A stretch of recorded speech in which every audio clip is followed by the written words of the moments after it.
gente que más amo, ¿no? En esta vida van a sufrir un montón, dije yo. Pero bueno, ya está, o sea, será. Y si vuelves, ya, pues te agarrarás de la vida con muelas y con uñas y con garras. Y después, chao, por 2 semanas.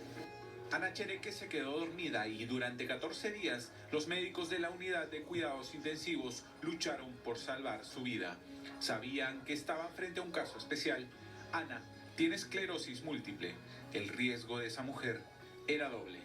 Cuando me desperté fue tremendo, tremendo. Yo creo que habría preferido estar sedada todo el tiempo. Estaba amarrada, manos, pies.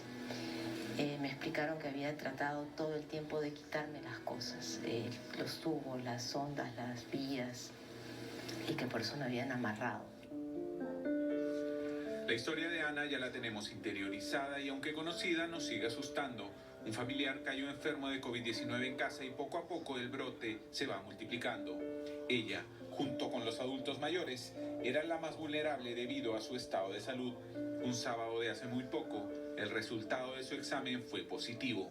El lunes estaba en ambulancia en la puerta de la clínica esperando que me aceptaran porque no había sitio, estaba todo colapsado, todo lleno. Y me internaron por emergencia. En ese momento ya tenía poca capacidad respiratoria. No me preguntes cuánto saturaba porque no me acuerdo, pero ya tenía dificultad para respirar. No podía ni pasar la saliva del dolor tan intenso que tenía en la garganta. No podía hablar por la tos. Tenía fiebre altísima.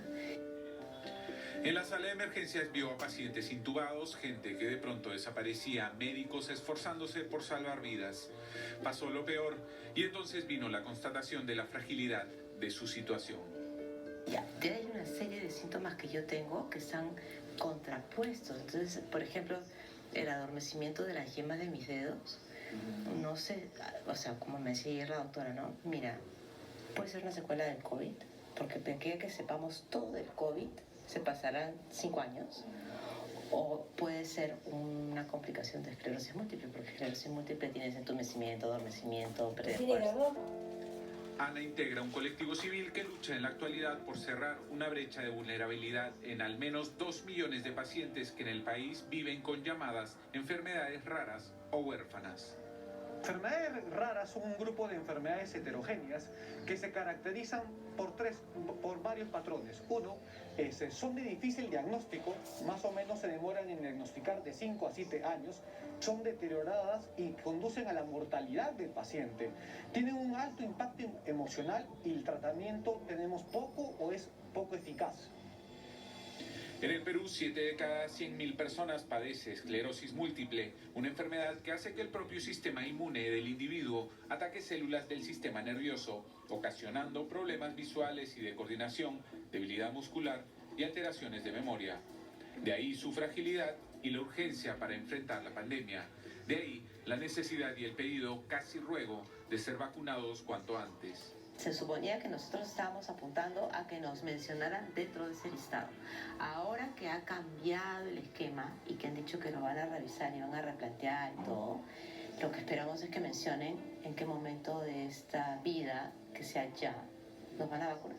Esto es un caos realmente cuando tienes una enfermedad autoinmune que requiere un control cercano. Entonces hemos sido muy afectados realmente. Muchos casos en pacientes de enfermedades raras han sido impactados por la pandemia de diversas maneras. No solo su fragilidad se ve en las salas UCI, sino en las estrategias que el mismo gobierno implementó y terminó afectándoles. Se hizo uso del medicamento que nosotros utilizamos como base, que es la hidroxicloroquina. Se le utilizó para controlar la COVID. Nosotros manifestamos muchas veces a las autoridades que este medicamento no era útil para controlar la COVID. Hubo escasez.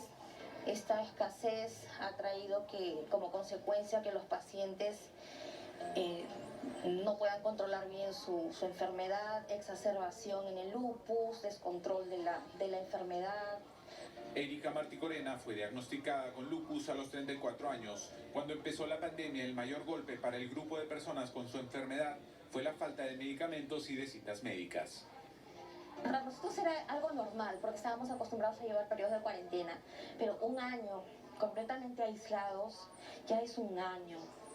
Y sobre todo un año sin poder ver a nuestros médicos, sin tener tratamiento. En la asociación nosotros tenemos todos los días un montón de pacientes que nos dicen, tengo esto, me ha salido esto, ¿qué debo hacer? Y la respuesta lógica es que yo no soy médico, yo no te puedo decir, tienes tal cosa, ponte tal, debes tomar esta medicina, ponte tal crema. Yo no le puedo decir eso. En nuestro país, unas 25.000 personas padecen de lupus, una enfermedad capaz de afectar cualquier órgano del paciente y cuyo tratamiento es escaso en el país y muy caro. Esta, sin embargo, no es la mayor dificultad de quienes la padecen. Al no tener un sistema inmunológico sano y también tener que tomar inmunosupresores para mantener esa enfermedad controlada y que no nos altere tanto el organismo, que no nos mate, entonces cualquier enfermedad, cualquier infección, cualquier gripe que alguien nos traiga, para nosotros puede ser mortal. Una gripe que tú tengas y me traigas a mí, una gripe normal que tú la pasas en 7 días, para mí en 2 días puede convertirse en una neumonía. Pero hay también un problema aún mayor, y es que el 75% de los afectados por las enfermedades raras son niños. Son una población olvidada.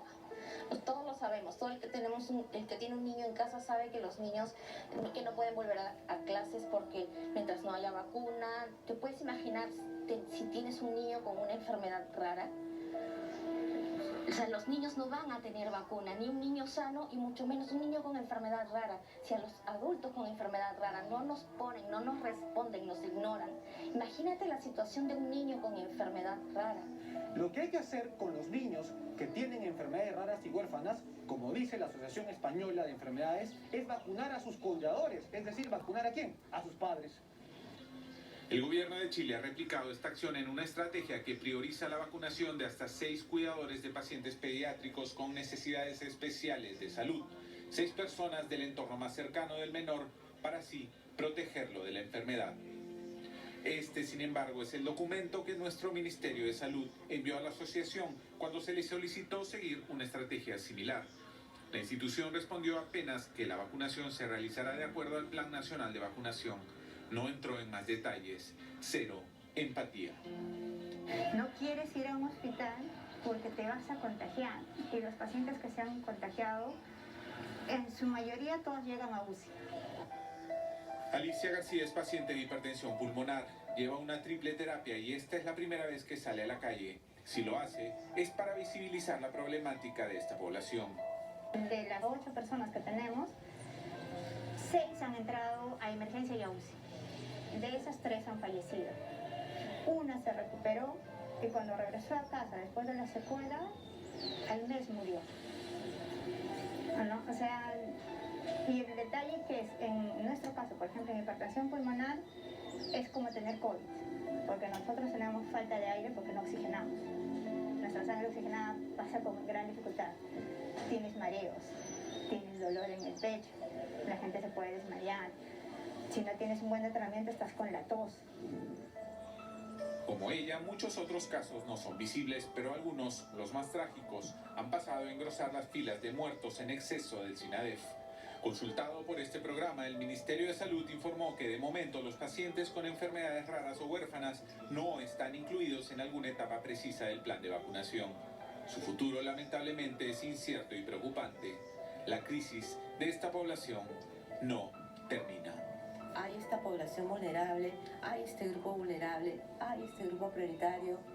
Hay que ver cómo hacemos, cómo distribuimos, cómo llegamos. Esta gente necesita, o sea, es un tema de, así como la organización, digo yo, para las elecciones que es caótica, así igual sentimos nosotros, ¿no? Decimos, ¿hasta cuándo?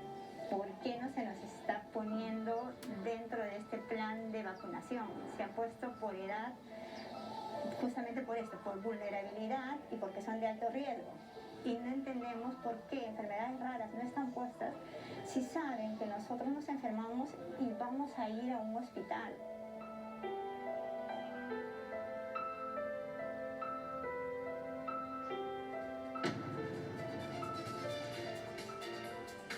Fíjese, hay aproximadamente 2 millones de personas en el Perú que tienen una enfermedad rara.